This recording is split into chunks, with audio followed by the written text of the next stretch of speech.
Ducatis up toward turn 1 and 2, and then on the... Zarco forces his way through. Where did he do that? I'm going to explode. A great start, but my goodness, he made up for it coming up into turn 3. Has gone to Suzuki by the look of it. It's down go the others. Oh, unbelievable turn 3. Keith, I think we know that Johan Zarco, what his intention, that's what he's prepared to do. Never seen anything like that, and he got away with it fantastically. What am I saying? Got a weight bike as well when we were back in the two-stroke era.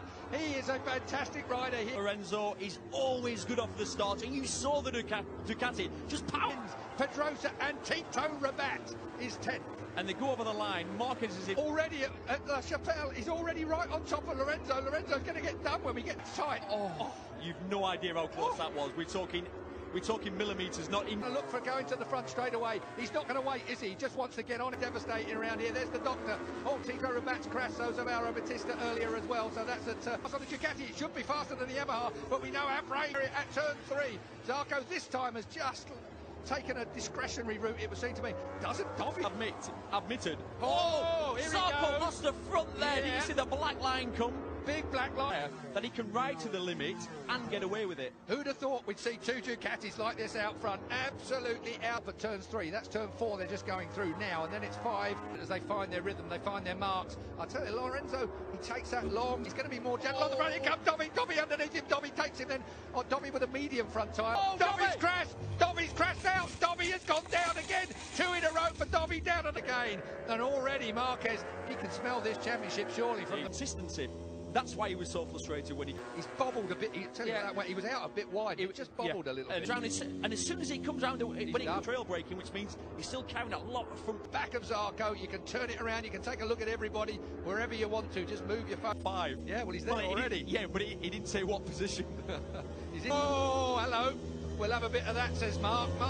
But Marques has gone through to second place now, and he is devastating, isn't he, Mark? Oh, straight back at him. And he knows that's the only way he can beat. Something to do with it. Look at down has gone Zarco! Zarco has crashed out. Zarco down. And that Tech 3. He's just a little offline. He's offline, and of course Lorenzo isn't probably going to be able to fight back once Marques has. Well, it was just a few millimetres of adjustment. Yeah. Oh, here we go. Up the ins. Oh, that's opportunist. Yep. That is what I love about. Stopping the back. He's carrying no corner speed. Watch his Petrucci underneath him now. He's carrying no corner speed, which is. Has he done now on it? Is this his 23rd race? A great big gap on the paintwork. So that mark straight through. Great big gap. Point about here. The track drops away, and you see the front just go. What a shame. Yeah. So if the punishment doesn't fit the crime, that is the ultimate one. Yeah, it really is. We must be up to about 105 now or something like that. Like, just say that's true. Best Ducati is a Pramac Ducati. Mainly off track. Who's going to get that second factory bike? Scott Redding is out at turn 7. That is music. Bagnaia is a signed entity for Pramac now. Been signed up so early. There's a few tough places. Valentino's not going to wait. No, he won't. He's then. He's going to try and get as much momentum up behind Lorenzo as he can onto the front. Easy when you've got massive wings on it. Rossi hot in there on the out. He was every bit as quick as him, or not as quick. The pair of them. Battle. Here we go. Up the inside. Hello, Jorge. Bye-bye, Jorge. That'll be the last. Someone is going to end up with. Literally, the music is going to stop, and someone's going to still be Renzo or possibly Danny Pedrosa. Go and have a go in Superbike. All that you've got to say though, with a hard rear tyre on, you can't see Marques having. Normally, if Marques can, if you can check out, he'll go. Yeah. And the fact is, actually, just again to back it up, he's okay with soft tyres. The overlap in Michelin tyres between soft and medium, medium and hard. So then a bit of style here from Marques. There we go again. Front end tucked under, it's subtle. Yeah. Rossi. Rossi now a podium and the fastest lap so far for 2.6.7. Jack turn 3 chicane. Oh, Danilo was hot in there, so was Valentino. No, he didn't, that's for certain. Marques falls it to the late apex here. GP still looking for his first win. Here is Danny. You can interview him on the grid.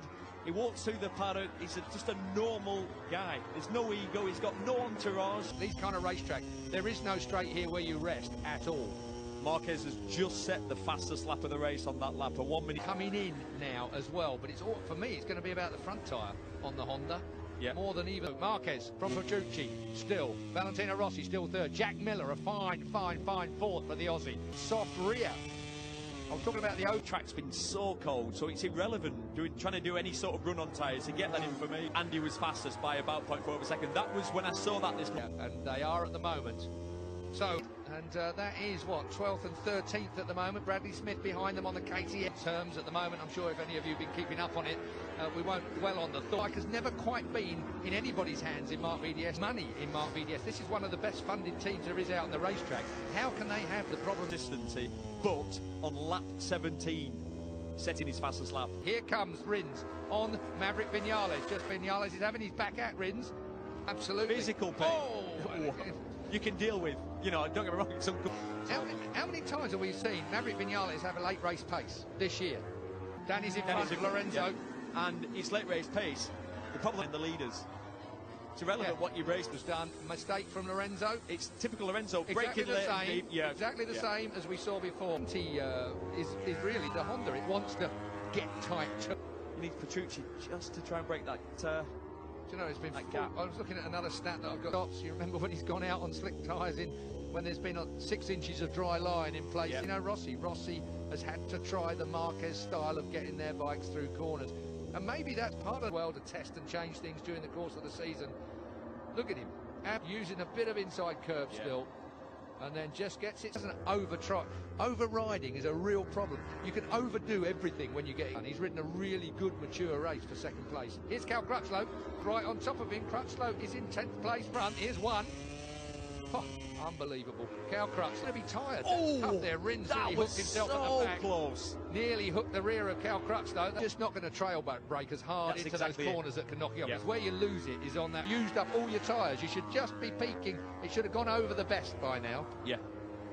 But I'm just guessing from the way that the tower to the left of your picture there, Marques fan in the grandstand, there is Marc Marquez. As we move on, it's going to be a big wheelie out of the last. Marc Marquez then, of Repsol Honda, he's the bounce, he's going to win. Comfortable, up on the peg, superbly. Danilo Petrucci gets 2nd, Rossi 3rd.